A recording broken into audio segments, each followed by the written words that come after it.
Mr. Barnier seemingly lost his temper after a host of scathing questions about the European Union's plans to maintain alignment between the bloc and Northern Ireland after Brexit.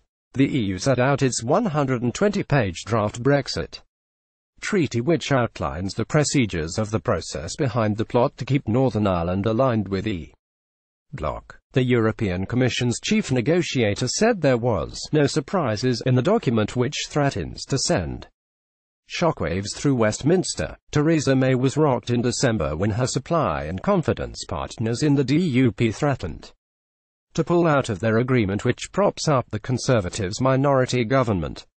EBS Brexit News. Michel Barnier flips after suggestions EU is meddling in UK politics over Brexit. Contrary to what I read, there are no arrogance here. I'm not being arrogant in any way. Michel Barnier, the DUP worked after a leaked document, said the government was prepared to keep Northern Ireland attached to the EU while trying to finalise phase one of the negotiations with the EU, having been challenged by the Brussels press pack on whether the bloc had launched a subvert scheme to topple Mrs. May's government by once again reigniting the argument between the DUP and the Conservatives. Mr. Barnier went off on a tangent to proclaim he was not the arrogant party in negotiations. The BBC's Katia Adler warned the EU of the potentially explosive impact their draft text could have on Britain. She said, "You must be aware of the potentially explosive effect in the UK of this Northern Ireland Protocol. Is this perhaps intentional on your part, as you say you're frustrated with the UK at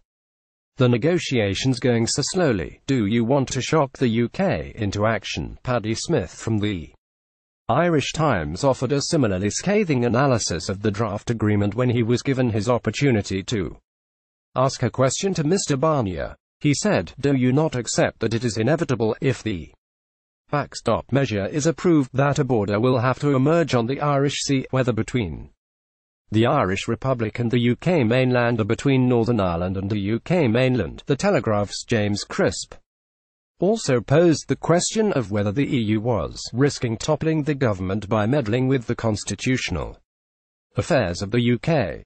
Monday, February 5, 2018. Michel Barnier and David Davis head to Downing Street for lunch meeting. Having been put on a defensive footing, Mr. Barnier responded, "I am familiar with the British political situation and I respect that. We're not here to give lessons to anybody. We have complicated political situations in the 28 member states of the European Union. I'm not trying to provoke. I'm not trying to create any shockwaves.